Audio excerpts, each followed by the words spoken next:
إن الحمد لله نحمده ونستعينه ونستغفره من يهده الله فلا مضل له ومن يضلل فلا هادي له وأشهد أن لا إله إلا الله وحده لا شريك له وأشهد أن محمدا عبده ورسوله وقال الله تعالى في القرآن العليم والفرقان المجيد بفضل بسم الله الرحمن الرحيم ولا يكلمهم الله يوم القيامة ولا يزكيهم ولهم عذاب عليم اللهم صل على محمد وعلى آل محمد كما صليت على إبراهيم وعلى آل إبراهيم إنك حميد مجيد اللهم بارك على محمد وعلى آل محمد كما باركت على إبراهيم وعلى آل إبراهيم إنك حميد مجيد புகழும் புகழ்ச்சியும் அகிலங்களை படைத்து பரிபாலித்து கொண்டிருக்கக்கூடிய ரப்புல் ஆலமீன் அல்லாஹ் ஒருவனுக்கே உண்டாகட்டும். ரப்புல் ஆலமீனுடைய சாந்தியும் சமாதானமும் இவ்வுலகில் வந்து சென்ற அத்துணை நபிமார்கள் மீதும் நபிகள் நாயகம் ஸல்லல்லாஹு அலைஹி வஸல்லம் அவர்கள் மீதும் அவர்களுடைய அருமை குடும்பத்தினர்கள் மீதும் அவர்களுடைய அடிச்சுவடுகளை தங்களுடைய வாழ்க்கையில் அப்படியே பின்பற்றி வாழ்ந்த உத்தம சத்திய சஹாபாக்கள் சஹாபிய பெண்மணிகள் தாபியன்கள் தபா தாபியன்கள் மக்களுக்கு மத்தியில் குர்ஆனையும் சுன்னாவையும் அதனுடைய அர்த்தத்தில் எடுத்து வைத்த உலமா பெருமக்கள் மற்றும் நம் அனைவர்கள் மீதும் உண்டாகட்டுமாக. கணியத்திற்குரிய எல்லாம் அல்ல அல்லாஹுவின் நல்லடியார்களே, புனிதமிக்க ஜும்மாவினுடைய இந்த தினத்தில் ஏக இறைவனை மட்டுமே வணங்குவதற்காக நாம் எல்லாம் இங்கு ஒன்று குழுமியிருக்கின்றோம். இவ்வேளையில் அல்லாஹுவால் புறக்கணிக்கப்படும் பாவிகள் என்ற தலைப்பில் ஒரு சில செய்திகளை நாம் இங்கு பார்க்க இருக்கின்றோம். அல்லாஹ் ரப்புல் ஆலமீன் தன்னுடைய திருமறையில் சொல்லி காட்டுகின்ற பொழுது மறுமை நாளில் ஒரு சில நபர்களை அல்லாஹ் ரப்புல் ஆலமீன் புறக்கணிப்பதாக தன்னுடைய திருமறையில் சொல்லி காட்டுறான். அந்த நபர்கள் யார் அப்படின்னு பார்த்தீங்கன்னு சொன்னால் அல்லாஹ் சொல்கிறான், வலாயு கல்லிமுஹுமுல்லாஹு யௌமல் கியாமா வலாயு ஜக்கீஹும் வலஹும் அதாபுன் அலீம். இந்த மறுமை நாளில் ஒரு சில நபர்களை அல்லாஹ் பார்க்கவும் மாட்டான், அவர்களிடத்தில் பேசவும் மாட்டான், அவர்களை தூய்மைப்படுத்தவும் மாட்டான் என்று அல்லாஹ் வசனத்தில் சொல்லி காட்டுறான். அப்போ இந்த உலகத்தில் இந்த மனித பிறப்பாக பிறந்திருக்கக்கூடிய ஒவ்வொரு மனிதனுடைய உள்ளங்களிலேயும் இந்த உலகம் பிரம்மாண்டமான உலகத்தில் அல்லாஹ் நம்மை ஒரு மனித படைப்பாக படைத்து அந்த மனிதனாக இருக்கக்கூடிய ஒவ்வொரு மனிதர்களுடைய உள்ளமும் இந்த பிரம்மாண்டமான உலகத்திற்கு சொந்தக்காரனாக இருக்கக்கூடிய அந்த மாபெரும் இரட்சகனை மறுமை நாளில் காண வேண்டும், அந்த இரட்சகனுடைய அந்த திருமுகத்தை காண வேண்டும் என்கின்ற அந்த ஒரே சிந்தனை தான் எல்லோருடைய உள்ளங்கள்லையும் ஓடிக்கிட்டு இருக்கிறத பார்க்குறோம். ஆனால் அந்த மனிதர்களில் ஒரு சில நபர்களின் செயலின் காரணமாக அல்லாஹ் ஒருபொழுதும் யுகம் யுகமாக நாளை மறுமை இருக்க போகிறது, அல்லாஹ் எப்படி நித்திய ஜீவனாக இருக்கின்றானோ அதை போன்று மனிதர்களாக இருக்கக்கூடிய நாமும் யுகம் யுகமாக இருப்போம். சொர்க்கவாதிகள் சொர்க்கத்திலேயும் நரகவாசிகள் நீடித்து நிலை பெற்றிருக்கக்கூடிய அந்த கொதி நெருப்பிலேயும் அவர்கள் வாழவும் முடியாமல் சாவவும் முடியாமல் அவர்கள் துடித்து கொண்டிருக்கக்கூடிய அந்த கோர காட்சிகள்லேயே அவங்க இருப்பாங்க. அப்போ அதில் அல்லாஹ் சொல்லி காட்டுறான், உன்னை நான் ஒரு பொழுதும் பார்க்கவே மாட்டேனே, நான் உன்னிடத்தில் பேச்சு கொடுக்கவே மாட்டேன், உன்னை என்னுடைய அருளினால் தூய்மைப்படுத்தவே மாட்டேன் அப்படின்னு ஒரு 3 விதமான பண்புகளை அல்லாஹ் ரப்புல் ஆலமீன் சொல்லி காட்டுறான். இந்த உலகத்தில் கொஞ்சம் பாருங்களேன், நமக்கு பிடிக்காத ஒரு உயிர், அதாவது நமக்கு ரொம்ப நேசிக்கக்கூடிய ஒரு உயிர் இந்த உலகத்தில் நம்மளிடத்தில் ஏதாவது ஒரு சண்டையிட்டு கொண்டு யாராவது ஒதுங்கி விட்டார்கள் என்று சொன்னால் நம்மளுடைய உள்ளம் என்ன செய்யுது, கடுமையான ஒரு மன வேதனைக்கு உள்ளாகுது. அது தாயாக இருக்கலாம், அல்லது மனைவியாக இருக்கலாம், அல்லது சகோதரனாக இருக்கலாம், அல்லது சகோதரியாக இருக்கலாம். இப்படி ஒரு சில உறவுகள் நம்மை விட்டும் தூரமாக சென்றதற்கு ஏதாவது ஒரு கோபத்தினால நம்மளிடத்துல பேச்சு கொடுக்காமல் அவர்கள் அப்படியே சாவுற வரைக்கும் ஒன்று நான் பேச மாட்டேன் அப்படின்னு சொன்னதுக்கு அப்புறம் நம்மளுடைய உள்ளம் எப்படி சஞ்சலப்படுது, அந்த அளவுக்கு வேதனை. சந்தோஷத்தில் இருக்கக்கூடிய நேரத்தில் எல்லாம் இந்த ஒரு உறவு நம்மளிடத்தில் பேச மறுக்குத, நான் அந்த நபரிடத்தில் நான் சண்டையிட்டது தப்பு தான், நான் எவ்வளவு மன்னிப்பு கேட்டாலும் அதற்கு அந்த உறவானது நம்மை என்ன செய்யல, மன்னிக்கலையே, அப்ப சாவர முடிக்க என்னுடைய முகத்திலேயே நீ முழிக்காதுன்னு சொல்லிட்டு போயிட்டாங்களே அப்படிங்கிற ஒரு வேதனை ஒரு நம்மளுடைய உள்ளத்தில் என்ன செய்யுது, தச்சு கொண்டே இருக்கிறத பார்க்கிறோம். அப்ப இந்த உலகத்திலேயே ஒரு மனிதன் இன்னொரு மனிதனுடைய கோபத்திற்கு ஆளாகக்கூடிய நேரத்தில் என்னிடத்துல இனிமேல் நீ பேசவே கூடாது அப்படிங்கிற ஒரு வார்த்தையின் மூலமாக அவன் மரணிக்கக்கூடிய அந்த நொடி வரைக்கும் என்ன ஆகுது, அவனுடைய உள்ளம் அந்த அளவுக்கு சஞ்சலப்பட்டு ரொம்ப வேதனைக்குள்ளாக்குறத பார்க்கிறோம். ஆனால் இதுவெல்லாம் ஒரு மனிதன் இன்னொரு மனிதர்களுக்கு மத்தியில் நடைபெறக்கூடிய ஒரு சம்பவம். ஆனால் அகிலங்களை படைத்து பரிபாலிக்கக்கூடிய ரப்புல் ஆலமீனுடைய அந்த திருமுகத்தை காண வாய்ப்பற்றவர்கள், அகிலத்தினுடைய ரப்பாக இருக்கக்கூடிய அந்த அல்லாஹினுடைய சன்னிதானத்தில் அவனை சந்திக்கக்கூடிய ஒரு வாய்ப்பற்றவர்கள். அப்ப அவர்கள் யார் அப்படின்னு பார்த்தீங்கன்னு சொன்னா, இந்த உலகத்தில் ஏராளமான தீமைகள் எல்லாம் நிறைந்திருக்கிறது. அப்ப அந்த தீமைகளை நிறைந்திருக்கக்கூடிய அந்த பாவங்களை எல்லாம் செய்திருக்கக்கூடிய மனிதன் அல்லாஹ்விடத்துல மன்னிப்பு கேட்டு அந்த மன்னிப்பை அல்லாஹ் கொடுத்துட்டான்னு சொன்னா அவன் தப்பிச்சான். அப்படி இல்லை என்று சொன்னால் மறுமை நாளில் ஒரு சில விஷயங்களின் மூலமாக அல்லாஹ் என்ன செய்யறான், அது பின்னாடி இருக்கக்கூடிய பாரதூரமான செயலின் காரணமாக என்ன செய்யறான் அல்லாஹ் ரப்பல் ஆலமீன் இப்படிப்பட்ட ஒரு செய்தியை நபிகள் நாயகம் ஸல்லல்லாஹு அலைஹி வஸல்லம் அவர்களின் மூலமாக நமக்கு சொல்லித்தரான். அது என்ன அப்படின்னு பார்த்தீங்கன்னு சொன்னா, நபிகள் நாயகம் ஸல்லல்லாஹு அலைஹி வஸல்லம் அவர்கள் சொல்வதற்கு முன்பதாக அல்லாஹ் திருமறை குர்ஆன்ல சொல்றான், கல்லா இன்னஹும் அர் ரப்பிஹிம் யௌமைதில் மஹஜூபூன், நாளை மறுமை நாளில் ஒரு சில மனிதர்களுடைய முகங்கள் எல்லாம் அல்லாஹ்வை சந்திக்கக்கூடிய அந்த வாய்ப்பிலிருந்து தடுக்கப்பட்டு கொண்டே இருப்பார்கள். ஒரு பொழுதும் அல்லாஹ் என்ன செய்ய மாட்டான், அவர்களுக்கு காட்சி அளிக்கவே மாட்டான் என்று அல்லாஹ் தன்னுடைய திருமறையில் சொல்லக்கூடிய அந்த நிகழ்வை பார்க்கிறோம். வேறு யார் பாப்பா மறுமை நாள்ல? நல்லவர்கள். இன்னும் குறிப்பாக சொல்ல போனால் மறுமை நாளில் சொர்க்கவாதிகள் மட்டும்தான் அல்லாஹ் பார்க்க முடியும். அந்த ஒரு அற்புதமான நிகழ்வு சொர்க்கவாதிகளுக்கு மட்டும்தான் அல்லாஹ் ரப்பல் ஆலமீன் என்ன செஞ்சிருக்கான், அதை கொடுத்திருக்கிறான். அது எப்படி அப்படின்னு பார்த்தீங்கன்னு சொன்னா, இன்னக்கும் சதரவுன ரப்பக்கும் கமா தரவுன ஹாதல் கமர், நபிகள் நாயகம் ஸல்லல்லாஹு அலைஹி வஸல்லம் சொல்லி காட்டுறாங்க, ஒரு பௌர்ணமி நிலவை நீங்கள் உங்களுக்கு மத்தியில் நீங்கள் பார்க்கக்கூடிய நேரத்தில் உங்களுக்கு மத்தியில் ஏதாவது தள்ளு முள்ளு ஏதாவது ஒன்று நடைபெறுமா அப்படின்னு சொல்லிவிட்டு அல்லாஹ்வுடைய தூதர் கேட்குறாங்க. அல்லாஹ்வுடைய தூதரே, அது தள்ளு முள்ளுலாம் இருக்காது, ஏன், அது வானத்தில் அப்படியே சுடர் விட்டு எழுந்திருக்கக்கூடிய ஒரு முழு பௌர்ணமி நிலவு. அப்ப அதை அவரவர்கள் அவருடைய இடத்திலிருந்து அப்படியே என்ன செய்வாங்க, அப்படியே மேல் நோக்கி பார்த்து அப்படியே ஆனந்தம் அடைவாங்க. அப்ப அதே போன்றுதான் நாளை மறுமை நாளில் நல்லவர்கள் சொர்க்கவாதிகள் அல்லாஹுவை அப்படியே அவர்களுடைய கண்களின் மூலமாக அப்படியே பார்த்து கொண்டே இருப்பார்கள் அப்படின்னு சொல்லிவிட்டு அல்லாஹ்வுடைய தூதர் நபிகள் நாயகம் ஸல்லல்லாஹு அலைஹி வஸல்லம் சொல்லக்கூடிய அந்த செய்தியை பார்க்கணும். அப்ப சொர்க்கத்துல அல்லாஹ் ரப்பல் ஆலமீன் அந்த சொர்க்கவாதிகள்கிட்ட ஒரு சில உரையாடல் நிகழ்த்தினான். என்ன உரையாடல்? மக்களே, ஆதமுடைய மகனே, நான் உன்னை என்ன செஞ்சிட்டேன், இந்த சொர்க்கத்துல உன்னை நுழைச்சிட்டேன். நுழைச்சதுக்கு அப்புறம் இதை காட்டிலும் ஏதாவது உனக்கு தேவையா, உனக்கு ஏதாவது ஒரு சந்தோஷம் தேவையா அப்படின்னு சொல்லிவிட்டு அல்லாஹ் ரப்பல் ஆலமீன் மறைந்திருந்து அந்த மக்களுக்கு மத்தியில பேசுவான். அப்படி பேசக்கூடிய நேரத்தில் அந்த சொர்க்கவாதிகள் சொல்லுவாங்க, இறைவா, எங்களுடைய முகங்களை எல்லாம் நீ வெண்மையாக்கவில்லையா, எங்களை இந்த கொதி நரக நெருப்பிலிருந்து நீ காப்பாற்றவில்லையா, இந்த சொர்க்கம் அவ்வளவு இன்பமாக இருக்கிறது, இதை காட்டிலும் எங்களுக்கு வேறு ஒன்றும் தேவையில்லையா அல்லாஹ் அப்படின்னு சொல்லக்கூடிய நேரத்தில் அல்லாஹ் ரப்பல் ஆலமீன் சொல்லி காட்டும், இதை விட கூடுதலாக ஒரு அருமையான ஒரு பரிசு உங்களுக்கு காத்துக்கிட்டு இருக்கு அப்படின்னு சொல்லிவிட்டு அல்லாஹ் சொல்லுவோம். அது என்ன அப்படின்னு பார்த்தீங்கன்னு சொன்ன, ஒரு சில ஹதீஸ்ல வருது, இனி ஒரு பொழுதும் என்னுடைய கோபப்பாறை உங்களுக்கு மத்தியில நான் பார்க்கவே மாட்டேன் அப்படிங்கிற ஒரு செய்தியும் வருது.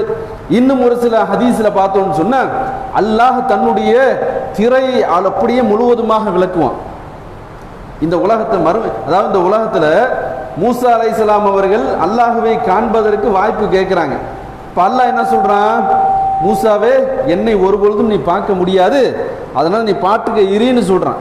மூசா நபி என்ன செய்யறாங்க, இல்லையா அல்லாஹ், என்னுடைய உள்ளம் என்ன செய்யுது, சஞ்சலப்படுது, அதனால உன்னை நான் காணணும் அப்படின்னு சொல்லக்கூடிய நேரத்தில் அல்லாஹ் என்ன செய்யறான், அப்படியா அதோ ஒரு மலை இருக்க, அந்த மலையில என்னுடைய ஒளியை நான் பாய்ச்சிறேன், அந்த இடத்தில் அது நிலை பெற்று இருந்தது என்று சொன்னால் என்னை நீ காண்பாய் அப்படின்னு சொல்லிவிட்டு அல்லாஹ் என்ன செய்யறான், ஊசியினுடைய துவாரத்தினுடைய அந்த அளவில் தன்னுடைய தஜல்லி என்று சொல்லக்கூடிய அந்த ஒளியை அல்லாஹ் பாய்ச்சிறான்.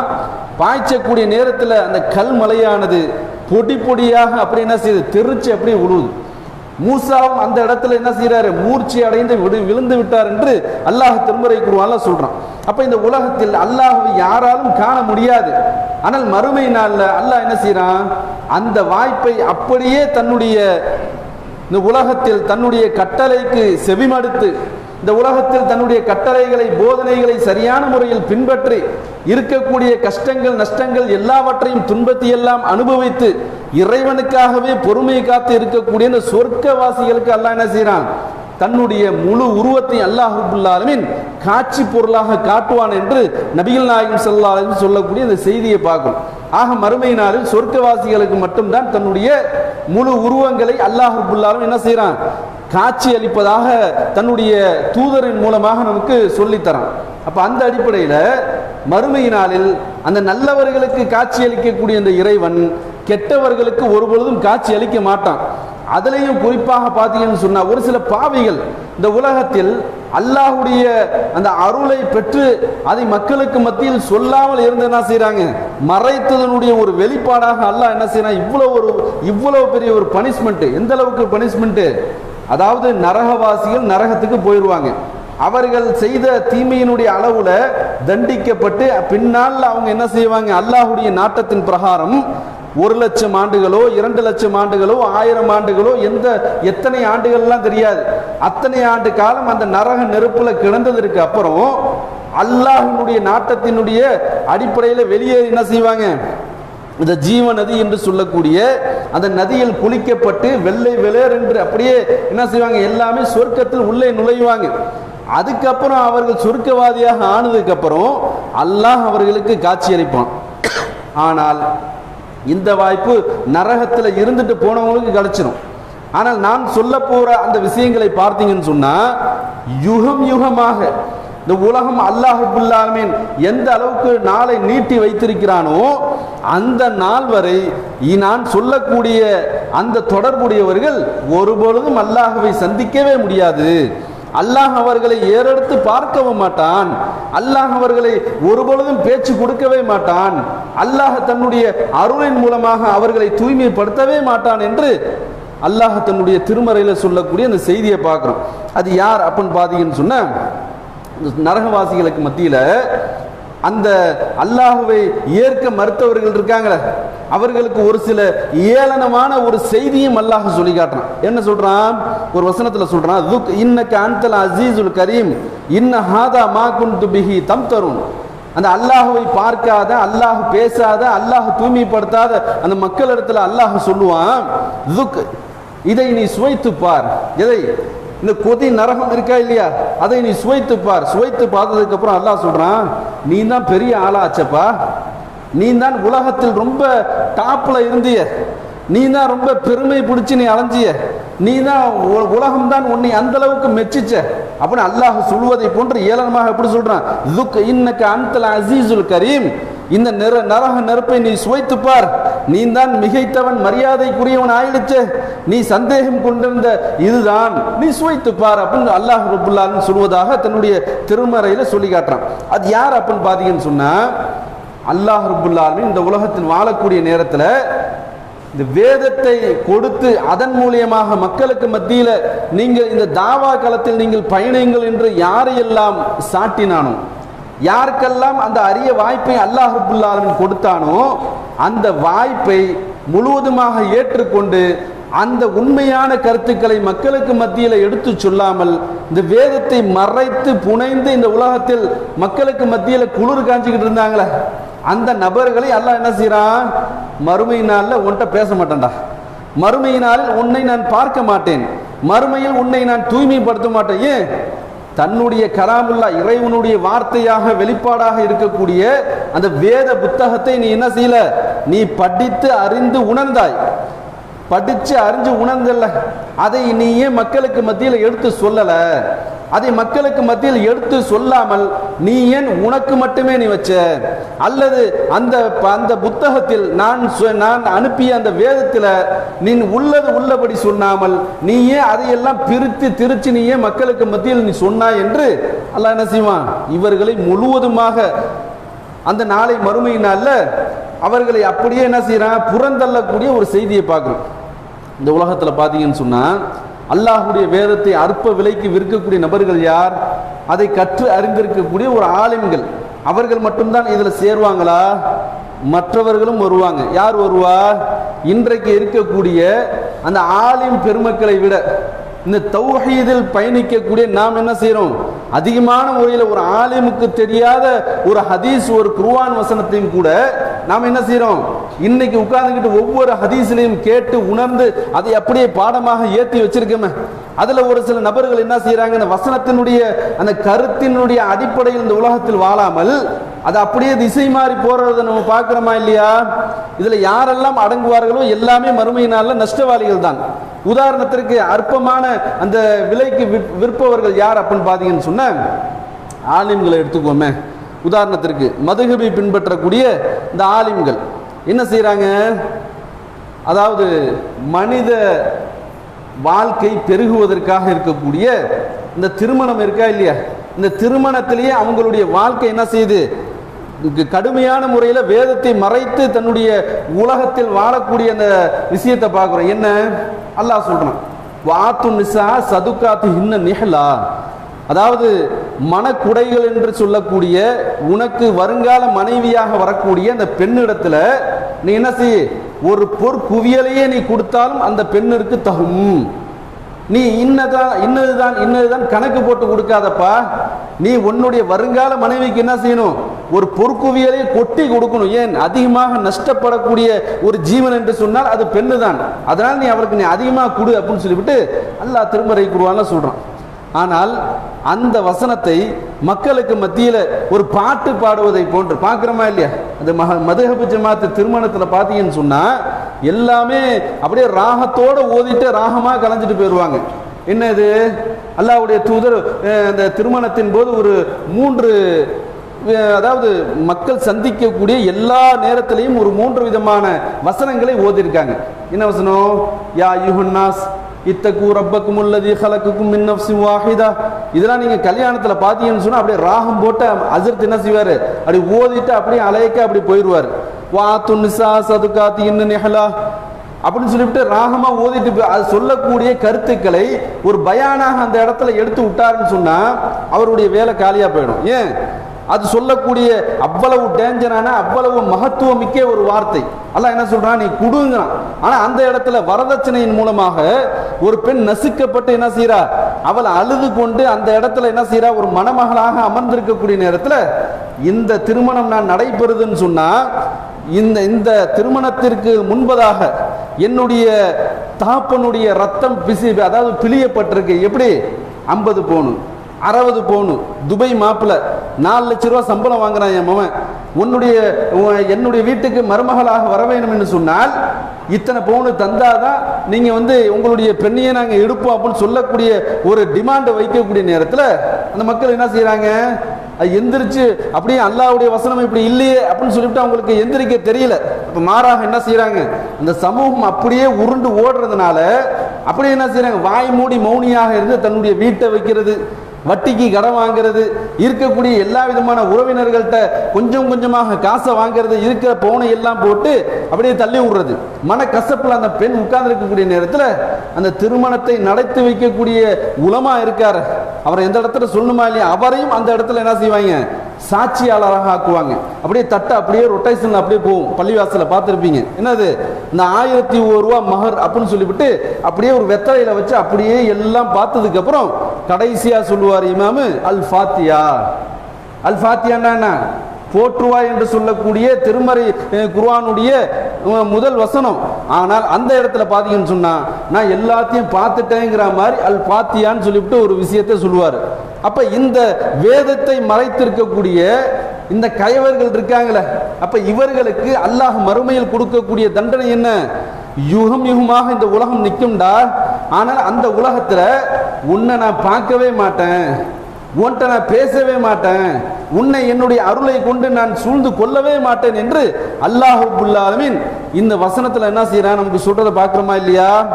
ஆனால் இந்த வசனத்தினுடைய கருத்துல பார்த்தீங்கன்னு சொன்னா, இன்னைக்கு இருக்கக்கூடிய பெரும்பான்மையான தௌஹீத்வாதிகள் என்று சொல்லக்கூடிய நம்மள ஒரு சில முழுமையாக இல்லாத தௌஹீத்வாதிகள் என்ன செய்யறாங்க, இவர்களும் அடிபட்டு போறதை பார்க்கிறோம். எப்படி திருமணத்தில் போய் கலந்து கொண்டால் தப்பா, இது வலிமா விருந்துதானே, ரசூல் ஸல்லல்லாஹு அலைஹி வஸல்லம் சொல்லி வியாக்கியான ஓடும் நம்மள்கிட்ட. எப்படி அல்லாஹ் சொல்லக்கூடிய அந்த வசனத்திற்கு நீங்கள் கட்டுப்படுங்கள் என்று மக்களுக்கு மத்தியில் எடுத்து சொல்லுவோம்.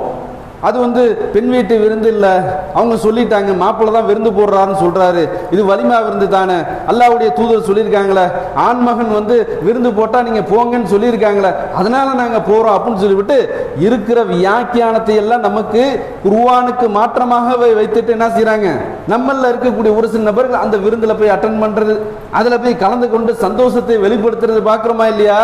அப்ப இவர்கள்லாம் அதுல கூட்டாளிகளாக பங்காளிகளாக மறுமை நாள்ல அவர்கள் அல்லாஹ்வுடைய முன்னிலையில நிற்கக்கூடிய நேரத்தில் அல்லாஹ்வால் புறந்தள்ளக்கூடிய பாவிகளாக இவர்கள் தான் இருப்பார்கள் என்று திருமறை குர்ஆனும் நபிகள் நாயகம் ஸல்லல்லாஹு அலைஹி வஸல்லம் அவர்களும் நமக்கு தெள்ள தெளிவாக சொல்றாங்க.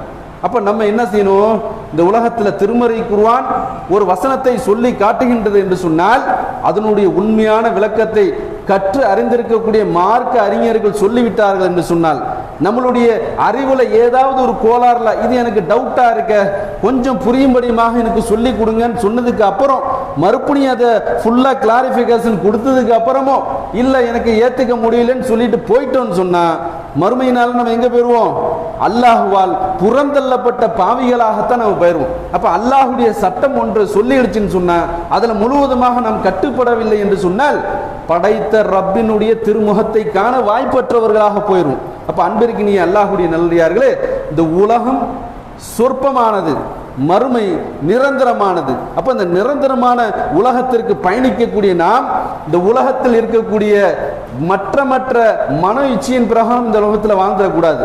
அப்ப திருமறை குர்ஆன் நமக்கு தெள்ள தெளிவா சொல்லுது, இன்னென்ன மாதிரியான விஷயங்கள்ல நீங்கள் கட்டுப்பட்டு விடுங்கள், உங்களுடைய தூதராக இருக்கக்கூடிய இந்த நபிக்கு நீங்கள் மதிப்பளியுங்கள் என்று சொல்லிடுச்சுன்னு சொன்னா முழுவதுமாக என்ன செய்யணும், அது எவ்வளவு பெரிய சொந்த பந்தங்களாக இருந்தாலும், அது ஊரில் இருக்கக்கூடிய பெரிய பெரிய தொழில் அதிபர்களாக இருந்தாலும் சரி, அவர்களுடைய நட்பை விட திருமறை குர்ஆனும் சுன்னாவும் தான் எனக்கு முக்கியம் என்று என்ன செய்யணும், பரம ஏழையாக நீங்கள் வாழ்ந்தால் கூட அல்லாஹ் மறுமையை நல்ல சொர்க்கத்தில் விட்டுருவோம். அப்படி இல்லை, இவருடைய உறவு எனக்கு வேணும், இவருடைய அந்த உறவு எனக்கு இருந்தால்தான் உலகத்தில் என்னால் வாழ்க்கை நடத்த முடியும், பொழப்பே ஓடும் அப்படின்னு நீங்க இருந்துட்டீங்கன்னு சொன்னா மறுமையில் இறைவனால் நீங்கள் புறந்தள்ளப்படுவீர்கள் என்பதை இந்த திருமறை குர்ஆன் வசனத்திலிருந்தும் நபிகள் நாயகம் ஸல்லல்லாஹு அலைஹி வஸல்லம் அவங்களுடைய பொன்மொழியிலிருந்து நம்ம அறிந்து கொள்ளலாம். அப்ப அந்த அடிப்படையில் இந்த உலகத்தில் வாழக்கூடிய எந்த நேரமாக இருந்தாலும் அல்லாஹ்வுடைய வசனத்தை அற்ப விலைக்கு விற்பது என்று சொன்னால் அதை மறைத்து இந்த உலகத்தில் அனுபவிக்கிறது, அந்த சந்தோஷத்தின் அப்படியே அனுபவிக்கிறது. எப்படி யூதர்கள் எப்படி அல்லாஹ்வுடைய சட்டத்திற்கு மாற்றமாக தங்களுடைய கை சரக்குகளை போட்டு இந்த மார்க்கத்தை விற்றார்களோ அதே போன்றுதான் நமக்கு திருமறை குர்ஆனை வழங்கி இருக்கக்கூடிய நாமும் ஒரு சில நேரத்தில் ஏதோ ஒன்றை சாக்கு போக்கு சொல்லி என்ன செய்யறோம், நமக்கு சாதகமாக நமது மனோ இச்சையின் பிரகாரம் இந்த உலகத்தில் திருமறை குர்ஆனுக்கு மதிப்பளிக்காமல் இந்த உலகத்தில் வாழ்ந்துகிட்டு இருக்கிறோம். அப்படி இல்லாமல் முழுவதுமாக திருமறை குர்ஆனுக்கும் சுன்னாவிற்கும் கட்டுப்பட்டு வாழ்ந்து மரணிக்கக்கூடிய நன்மக்களாக அல்லாஹ் ரப்புல் ஆலமீன் உங்களையும் என்னையும் ஆக்கி அருள் புரிவானாக என்று கூறி எனது இந்த முதல் முறை நிறைவு செய்கிறேன்.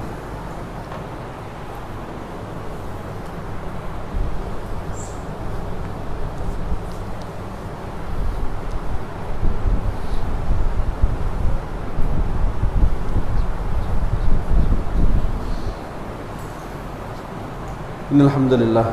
கண்ணியத்திற்குரிய எல்லாம் அல்ல அல்லாஹ்வினுடையார்களே, அல்லாஹ்வால் புறக்கணிக்கப்படும் பாவிகள் என்ற தலைப்பில் ஒரு சில செய்திகளை பார்க்குறோம். அதில் இரண்டாவது யார் அப்படின்னு பார்த்தீங்கன்னு சொன்னால், பொய் சத்தியம் செய்து தன்னுடைய வியாபாரத்தை நடத்தக்கூடியவன். இதில் அநேகமான நபர்கள் என்ன செய்வோம், ஏதோ ஒரு சில சூழலில் நம்ம மாட்டிடுவோம். அல்லாஹ் நம்மளை காப்பாற்றணும். அப்போ இந்த வியாபாரம் என்று வரக்கூடிய இந்த நேரத்தில் அதில் நமக்கு 5 ரூபாயோ அல்லது 5000மோ அல்லது 5 லட்சமோ ஏதோ ஒரு சூழல் நமக்கு வர இருக்கிறது, அதனுடைய முழுவதுமான ப்ராஃபிட் நமக்கு வருதுன்னு சொன்னால் அதில் பொய் கலக்காம அணு கூட இருக்கக்கூடாது. அல்லாஹ்வுடைய தூதர் சொல்லி காட்டுறாங்க, அதாவது எவனுடைய உள்ளத்தில் அணு அளவு பெருமை குடிக்கொண்டிருக்கிறதோ அவன் சொர்க்கம் நுழைய மாட்டான். அணுங்கிறது கண்ணுக்கு தெரியுமா? அணுங்கிறது கண்ணுக்கே தெரியாது. அப்ப இஸ்லாம் ஏன் அதை வலியுறுத்தி சொல்லி காட்டுகின்றது என்று சொன்னால், அப்பதான் மனுஷன் பயப்படுவான். ஒரு லெவல் ஒரு ஒரு ஒரு பொருளையோ அல்லது ஏதோ ஒன்றை சொல்லி இஸ்லாம் சொல்லிடுச்சுன்னு சொன்னா அந்த அளவுக்கு நான் பெருமைப்படலப்பா, இதெல்லாம் பெருமை கிடையாது அப்படின்னு நம்ம மனுஷன் போயிடுவான். அதை தான் இஸ்லாம் என்ன சொல்லுது, அணு அளவு உங்களுடைய உள்ளத்தில் பெருமை குடிகொண்டிருந்துச்சுன்னு சொன்னா நீங்கள் சொர்க்கம் போக மாட்டீங்கன்னு எப்படி சொன்னாங்களோ அதே நபிகள் நாயகம் ஸல்லல்லாஹு அலைஹி வஸல்லம் அவங்க தான் சொல்றாங்க, பொய் சத்தியம் செய்து பொய்யான வியாபாரம் நீங்கள் நடத்தினீர்கள் என்று சொன்னால் நீங்கள் அல்லாஹ்வால் புறக்கணிக்கப்படுவீர்கள். அப்ப இதுல எக்கச்சக்கமான வியாபாரம் இருக்கு, அவர்களுடைய மனதில் நினைச்சிக்க வேண்டியதுதான். அப்ப இந்த வியாபாரத்தில் அந்த நேரத்தில் இந்த நபரிடத்துல ஒரு பொய்யான ஒரு விஷயத்தை சொல்லி இந்த பொருளை தள்ளி விட்டோமே, இப்படிப்பட்ட ஒரு செயலை நாம் செய்து விட்டோமே, இத்தனை நாள் தெரியாம போயிடுச்சு.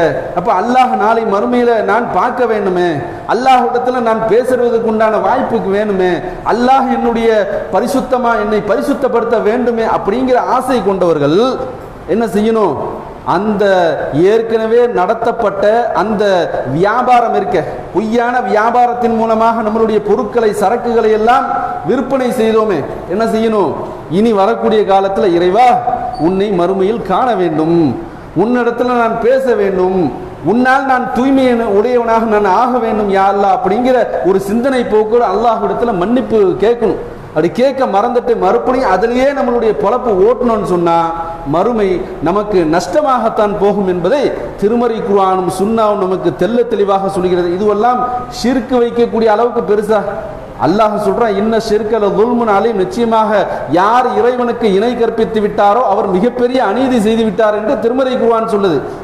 பொய் பேசுறது ஒரு தப்பான்னு நம்ம நினைப்போம், ஆனால் அதை அல்லாஹ் எந்த அளவுக்கு சேர்க்கிறான் பாருங்க.